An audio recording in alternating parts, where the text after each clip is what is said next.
Weeks after NBA analyst Chris Broussard made some heinous comments about the city of Toronto, the greatest Raptor of all time, Kyle Lowry, has responded to the hate. So in today's video, we're going to reveal exactly what Kyle Lowry said and why these comments are still insanely out of pocket. Let's get into it.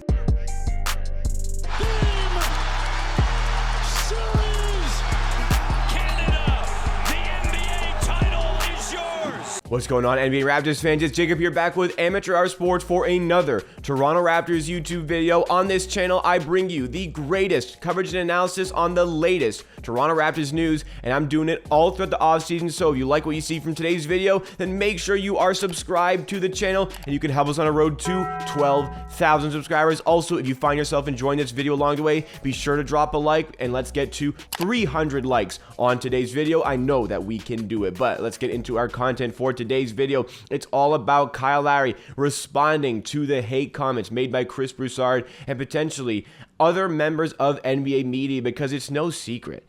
NBA media, especially these American NBA media, NBA analysts, absolutely hate the Toronto Raptors. A grand majority of them, I would say. A lot of them just have this unnecessary hate towards the city of Toronto, the Toronto Raptors, and even the country of Canada. There is a definitive lack of respect amongst these NBA media members when it comes to the Toronto Raptors, and a lot of them just completely refuse to hide it. In fact, we made a video about a month ago when these comments first came out from Chris Broussard, as he was discussing the potential of Kevin Durant going to Toronto through a trade, and he discussed why Kevin Durant wouldn't want to go to Toronto. And the thing about these comments, the thing about when the media talks about the Toronto Raptors and their basketball team, is that everything they talk about has nothing to do with basketball. They're always trying to find a way to discredit the city, discredit the franchise by talking about things beyond basketball. And obviously, these things matter. These things beyond basketball, living in the city, matter, but oftentimes these reports and these comments are completely fabricated about the city, and this is a prime example that we have here with Chris Broussard. Let's listen into the comments yet again for the people who may have missed it.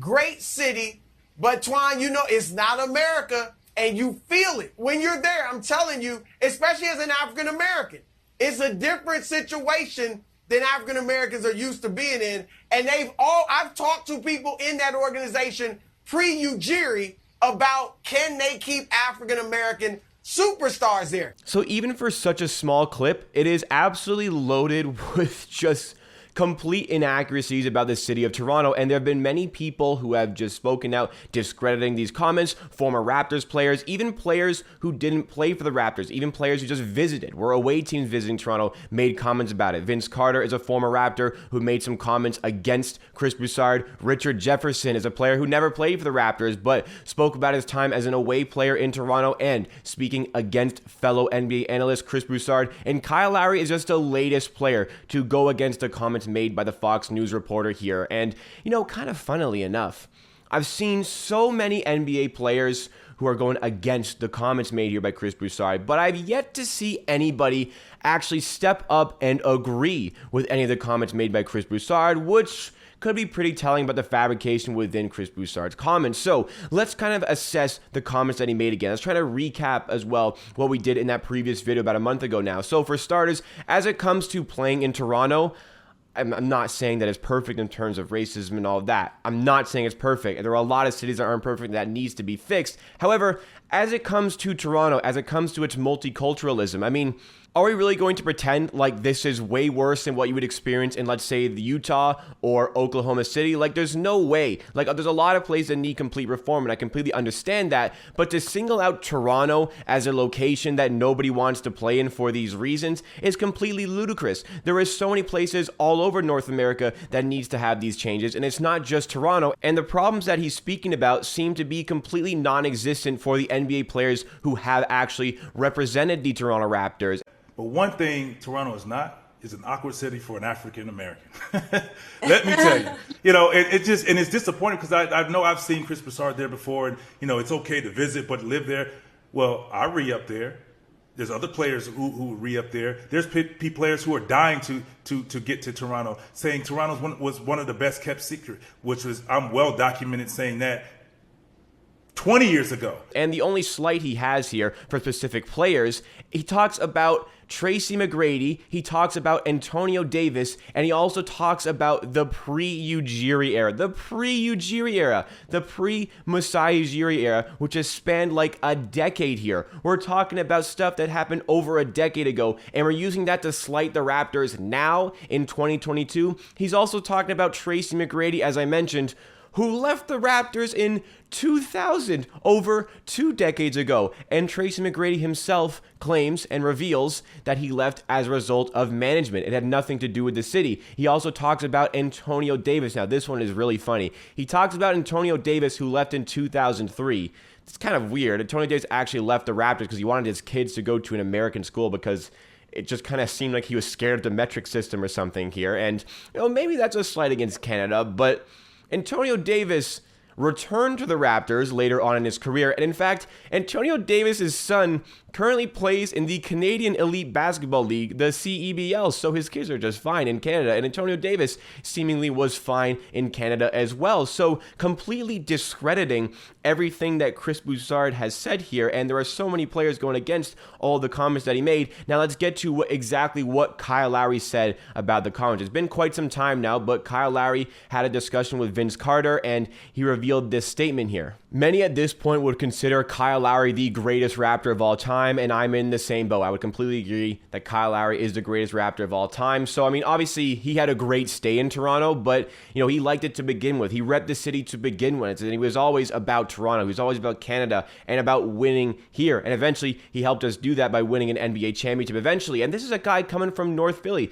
This is a guy coming from Philadelphia, and he himself would claim that Toronto has become his second home. And it's become his second home because of how much he enjoys living here. It's not just about basketball. It's not just about winning, because obviously winning helps. When you have a lot of success within a city, you're naturally going to be more accustomed to being there. You're going to want to be there even more. But, this just goes well beyond basketball for Kyle Lowry, as he very clearly depicts it. And he clearly lays it out here with his comments regarding anything that Chris Broussard said. And again, this is just another one in the lengthy list of players who have gone against the comments that were made here. And I have yet to see, yet again, anybody actually agreeing with Broussard. Now, this all started with Kevin Durant and the rumors that the Raptors wanted to trade for him, reports that they wanted to trade for him. And I'm sure this still exists. I'm sure that want still exists to make a Kevin Durant trade. I think they've kind of taken a back seat because Brooklyn's valuation is way too high, and the Raptors are comfortable with the current core that they have in place. So these talks have sort of died down. The Raptors are happy to work with what they have this season.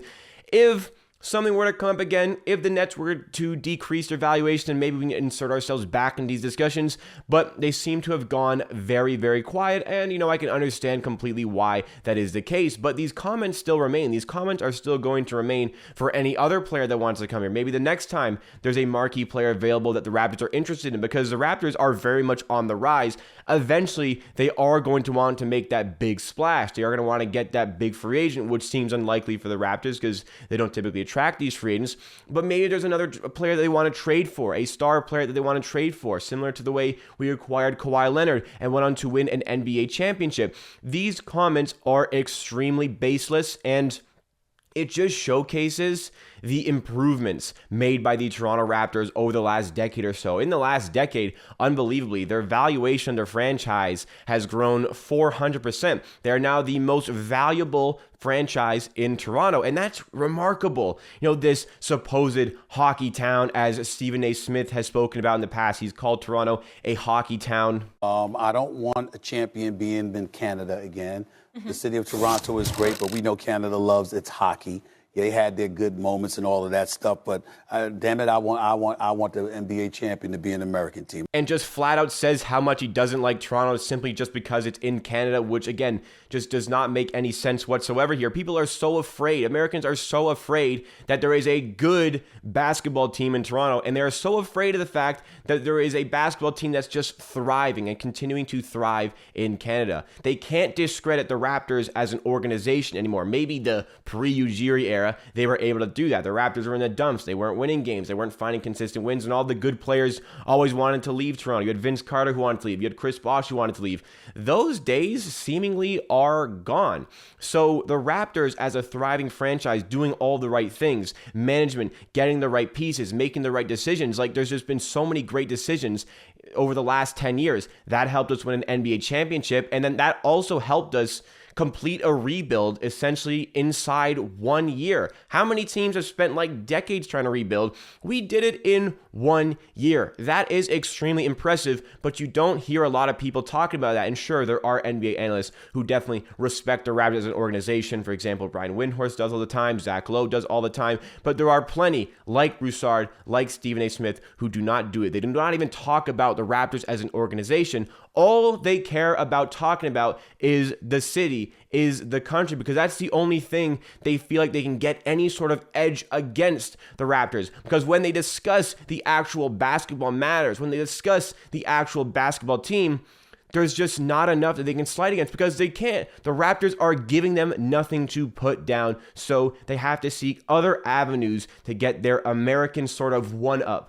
on Canadian basketball. That's a testament to how far this organization has come. That's a testament to how far this city has come in terms of its multiculturalism. That's a testament to how far this city has come as, a city that's able to support multiple sports. Sure, there are tons of people who like hockey, and maybe you could still consider Toronto a hockey town, but basketball is on the rise, and it's been on the rise, and it's going to continue to be on the rise as the popularity of the game grows. There's a reason that role players in the NBA are making like $12 to $15 million, and the best players in the NHL are making $12 to $15 million. It showcases the size of the game of basketball and the size that the Toronto Raptors have within that huge market of basketball. So all of these great things happening for the Toronto Raptors, and American media, they just cannot handle it. For whatever reason, they do not have respect for the city. They do not have respect for the country, and many comments like this showcase that they are very, very open about that fact. But all of these things, they don't matter, because the Raptors, like I said, have been thriving and are going to continue to thrive. They are making all the right decisions. And currently, we have an excellent core in place, and this core in place is super young. You have an ascending possible future superstar in Scotty Barnes. You have a player who was on an all-NBA team last season in Pascal Siakam, a player who was an all-star last season in Fred VanVleet, and some great pieces around them. The Raptors, in a retool year, finished 5th in the Eastern Conference with 48 wins, and they are going to be looking to build on that this season. Again, they went into last year trying to retool and won that many games. So let's see how far this team can go in a season where they want to win as many games as possible. Maybe they can get to 50 wins this season. I would love to see even more success, to just stick it to all these people who do not show the respect that this franchise, this city, and this country deserves. So weeks later, what do you make of these comments from Chris Broussard? I know we covered this in a previous video, but Kyle Lowry speaking on these issues, maybe want to reignite the flame on this one. Let me hear your thoughts and opinions on that in the comments down below, because that is it for me for today. Thank you so much for watching this video. Please, if you did enjoy, really means a lot if you do drop a like on this video, because when you drop a like on the video, it lets YouTube know that people out there with similar interests to you may also enjoy this video. Therefore, the video ends up on more recommended pages. It helps the brand Amateur Sports grow, and it only takes you a second to like the video. And also, if you're new to the channel or you just have not done so already, be sure to subscribe for the greatest coverage and analysis on the latest Toronto Raptors news. I try to give you 3 or 4 videos a week in this professional and very well edited environment, but I also have my second channel, Amateur TV, which is a lot more personable and a lot more informal. You can also check out that channel that just hit 1,000 subscribers for even more Raptors content from myself. I'll see you again next time for another video.